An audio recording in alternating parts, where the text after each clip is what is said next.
Hi, I'm Laura Potter. I'm the Chief Science Officer here at AgBiome. I am Kayla Owens, and I am a Formulation Chemist here at AgBiome. Hi, I'm Haley, and I'm a Fermentation Research Associate. I'm Brooke Bissinger, and I'm the Marketing Product Manager for Theia fungicide at AgBiome. My name is Carolyne Derison, and I'm a Formulation Chemist here at AgBiome. I'm Jill Pollack. I am the leader of the Biologicals program here at AgBiome.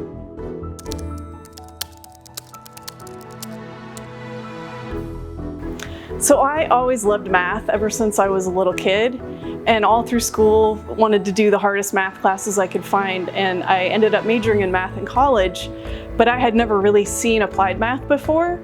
And a professor from NC State came looking for graduate students, and I didn't really want to go to his presentation because I didn't think I was going to like applied math. And I went to his seminar, and it was a transformational moment for me when I could see that you can use the beautiful, crazy hard math that I love to actually make a difference in the real world. And I knew at that moment that that was what I wanted to do. And so we moved to North Carolina. I got my PhD with that very professor, and here I am today. Well, I think I've really known from the beginning, as soon as I started taking science courses, I just loved the discovery and the innovation of it all. You know, I knew I didn't want to stay at a desk or do anything too stationary, and being a part of research and development and just discovering new things, this has always excited me. I first realized that I wanted to be a scientist when I was very little. I always liked animal programs, and it was about 7th grade. I was watching a conservation program, and I realized I really wanted to make a difference in the world. And I thought, how can I do that? And science seemed like one way to get there. I knew in 2nd grade. I remember very vividly being really turned on by this book that my parents gave me about the solar system, and it was called Our Universe, and it was this big album that had these fantastic pictures of the planets and different statistics about planets and the different chemicals that were in the atmosphere and at their core and how they compared in terms of sizes.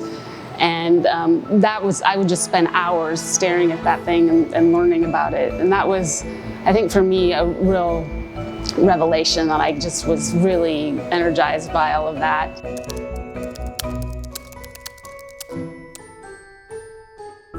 I wanted to become a scientist because I wanted to better understand the world around me. I'm not much of an artistic person, but I find a lot of creativity in the lab.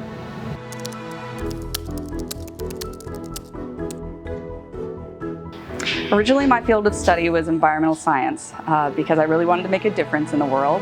And then when I got to the end of my schooling, I realized that that wasn't really what I wanted to do. So I switched and I went into entomology, or the study of insects.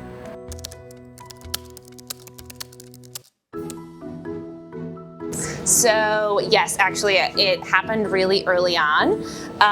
It was my 6th grade teacher who kind of routinely told me, Kayla, you're so good at math and science, and it was something that was like, okay, like I'm just doing what I love. And throughout that year of encouragement, it really helped kind of direct me to the path I wanted to go into.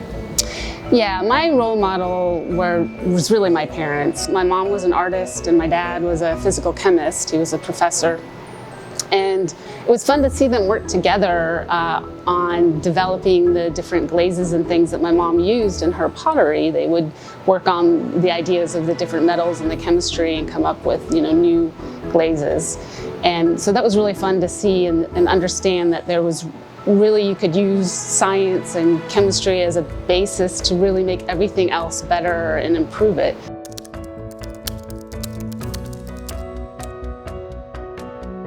There's a lot of things, but I'll try and narrow it to 2.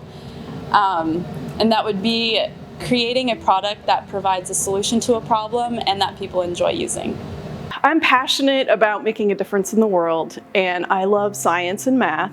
And so being able to do those things together, I love. And earlier in my career as a scientist, I was doing those kinds of discoveries on my own or in a small group, and that was really great. And then when I moved into leadership roles, I realized that the possibilities were even more endless, because now it's about helping bring the right people together to solve these really hard challenges with people from different perspectives, different backgrounds, and that's when you really see amazing innovation, and that's when the whole team rises up together, everyone grows, you solve really great problems, you have an impact. I love it.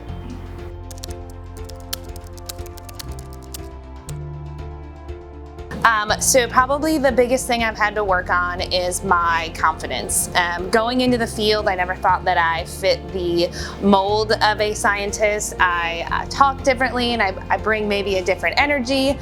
So it took me a while to kind of find my own niche and to where to best utilize all my strengths.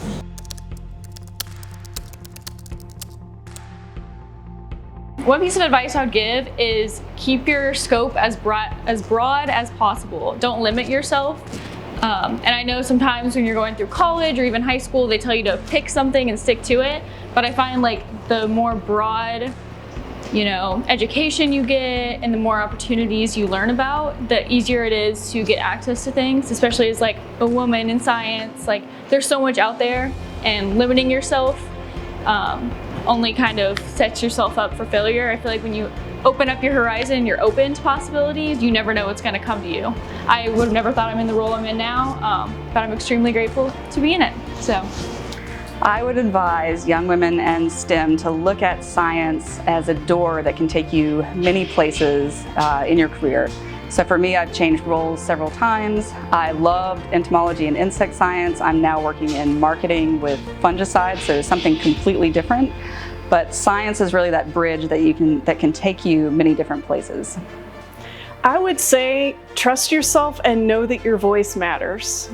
There have been many times in the past where I was maybe the only math person in the room, the only person from R&D in the room, and I felt like I was maybe a bit of an outsider, and there was a discussion going on. I'd have an idea and I'd shut it down in my head like, oh no, you don't know what you're talking about. And then eventually I'd get up the courage to bring up the idea. Sometimes it'd get slapped away, that happens. But other times I'd realize that different viewpoint made a big difference and actually evolved things to a place it wouldn't have gone otherwise. And so, now looking back, I would do that differently. And that's one thing I really hope everybody gets that message of like, speak up, we need different ideas, your voice matters, it's gonna make a difference.